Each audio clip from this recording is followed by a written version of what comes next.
চট্টগ্রামে বাড়ছে ডেঙ্গু রোগের সংখ্যা। আক্রান্তদের বড় একটি অংশ শিশু এবং বয়স্ক।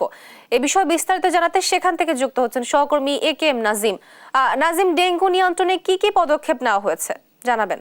ডেঙ্গু রোগীর আক্রান্তের সংখ্যা বলতে গেলে গত বেশ কিছুদিন ধরে চট্টগ্রামে ডেঙ্গু আক্রান্তের সংখ্যা যেভাবে বেড়েছিল সেভাবে মৃত্যু কিন্তু বাড়ছে।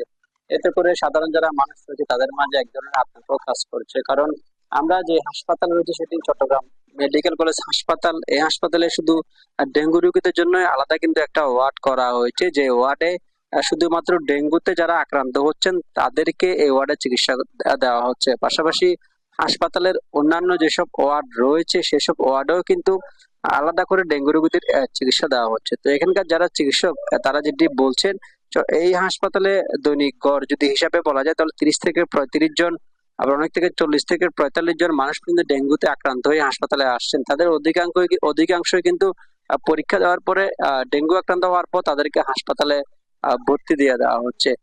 পাশাপাশি নগরের কিন্তু বেশ কয়েকটা এলাকায় কিন্তু ডেঙ্গুর উচ্চ ক্ষমতা সম্পন্ন এলাকা বলে ঘোষণা করা হয়েছে।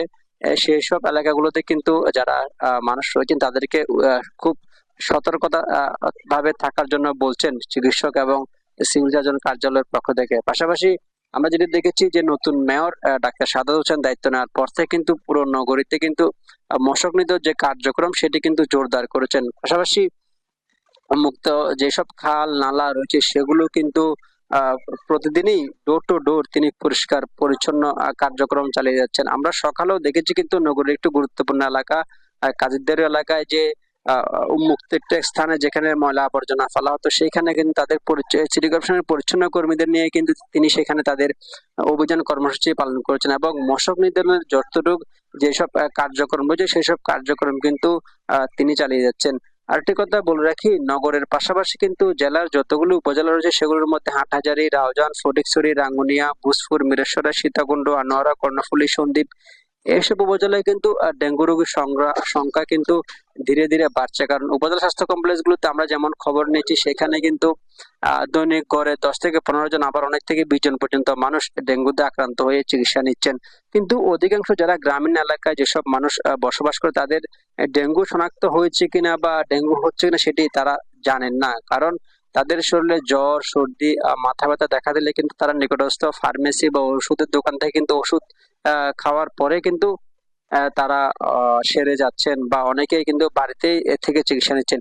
এক্ষেত্রে চিকিৎসকরা যেটি বলছেন, শুধু জ্বর হলে কিন্তু ডেঙ্গুর লক্ষণ নয়, জ্বরের পাশাপাশি যদি সর্দি, মাথা ব্যথা বা খিঁচুনি, অনেক রক্ত বমি করা এসবে কিন্তু ডেঙ্গুর মারাত্মক লক্ষণ। কিন্তু যাদের শরীরে ডেঙ্গু আক্রান্ত হচ্ছেন তাদেরকে কিন্তু ডেঙ্গুর পাশাপাশি অন্যান্য রোগও কিন্তু আক্রমণ করছেন। কিন্তু হাসপাতালে সেটি যেটি দেখেছি, যারা বেশি বয়স্ক তাদেরকে ডেঙ্গু আক্রান্ত যারা হচ্ছেন তাদেরকে অন্যান্য রোগও কিন্তু তাদের শরীরে শনাক্ত হচ্ছে এবং ডেঙ্গু থেকে অনেক সময় চিকিৎসকরা যেটি বলছেন লাঞ্চের পাশাপাশি শরীরের অন্যান্য অংশগুলোতে কিন্তু আক্রান্ত হচ্ছেন।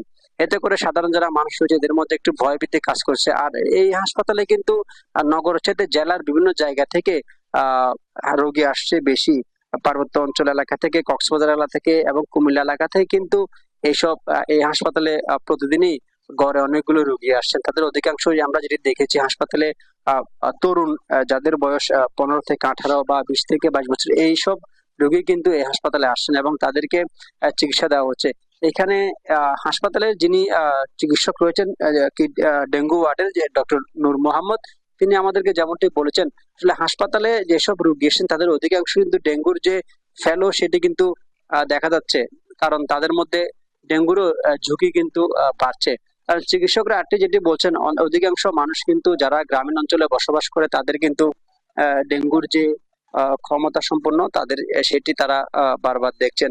এবং যেটি আমরা দেখেছি সেটি হচ্ছে যে এই যারা চিকিৎসকরা যেটি বলছেন, যারা ডেঙ্গুতে আক্রান্ত হচ্ছেন এবং তাদের অধিকাংশই কিন্তু আসলে বয়সে তরুণ এবং শিশু।